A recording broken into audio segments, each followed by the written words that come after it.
On this day in Tudor history, the 20th of October 1549, a man you've probably never heard of, but whose pen and purse strings helped run the north of England for decades, slipped off this mortal coil. His name was John Uvedale, often written Woodall or Udall, an administrator who served from the last years of Henry VII through to Edward VI. If you like the hidden machinery of Tudor government, the letters, seals, tallies, musters and money, this one's for you. I'm historian and author Claire Ridgway, and today we're meeting a fixer behind the scenes.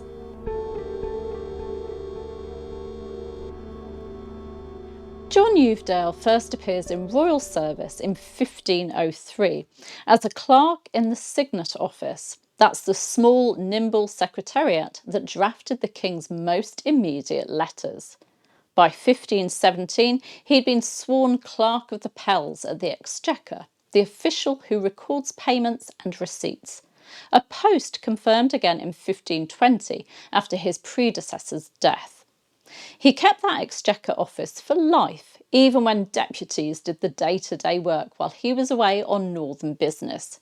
It gives you a sense of him straight away. Trusted with money, trusted with paper, trusted with process. In 1525, the young Duke of Richmond, Henry VIII's illegitimate son, Henry Fitzroy, was set up with a council in the north. Uvedale was chosen as secretary, and the north would be his stage for the rest of his career.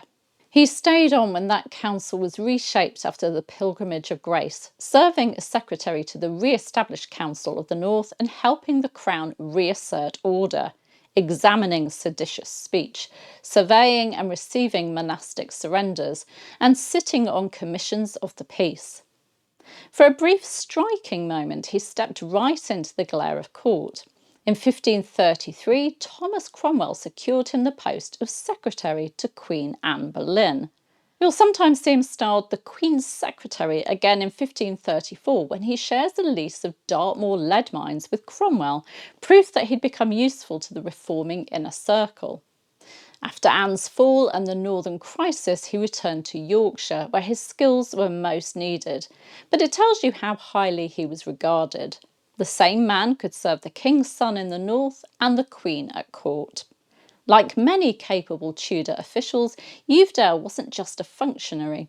He had views.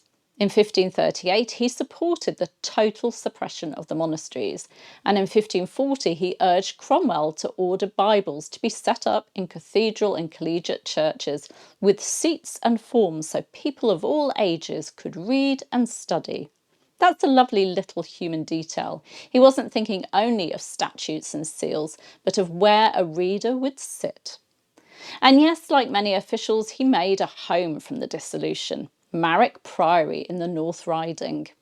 He pushed for a lease from 1541 and finally bought the site in 1545, planting his family among the Yorkshire gentry. It's the classic Tudor arc: service, opportunity, a modest estate, and a legacy for his children. If you've ever wondered who actually paid the armies, here he is. From 1542 he served as paymaster on the borders. By 1546 he was the under-treasurer for the Scottish War, dispersing truly enormous sums and wrestling with the perennial Tudor problem: too many bills, too little coin. He worked from Newcastle with a staff of clerks, issuing wages, recording ordnance, and feeding the paper trail that made campaigns possible. It wasn't glamorous, and it did wear him down. In his last years, he complained of infirmity and the misery of unpaid, diseased soldiers begging to render his accounts and retire. He was permitted to come south in August 1549 to settle his books, and death sadly followed within just weeks. There's good reason to think Uvedale sat in Parliament, likely for Berwick, by 1533 to 1534, almost certainly as a government nominee. It fits the picture: a reliable crown man bridging Whitehall and the border towns. His background is rather hazy. His surname was often written Woodall, Woodhall, but he signed Uvedale and used the arms of the Hampshire gentry family of that name. Reinvention? Perhaps. More likely the tidy habit of a career administrator. Choose a spelling, stick to it. Keep your papers straight. By the 1530s, Uvedale had embraced Protestant beliefs. In his 1546 will, he wrote that his soul was preserved by Christ's grace alone, not by any works. Pure Reformation language. He left Marrick and his accrued rights in leases and mines to his son Avery. His daughter Ursula had married his trusted clerk Gilbert Claydon. And on the 20th of October 1549, after nearly half a century in royal service, signet clerk, exchequer officer, Queen's secretary, Northern secretary, commissioner and war treasurer, John Uvedale died.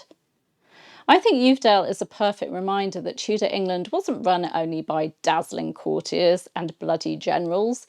It depended on meticulous men who could count, copy, persuade and pay, and then do it all again next week. Men most people have never heard of. If you enjoyed meeting one of the Tudor backroom builders, please like and subscribe for daily history and tell me in the comments, would you rather be the star at court or the steady hand who makes the kingdom work? Or a peasant safe away from all of the intrigue? I think that would be me.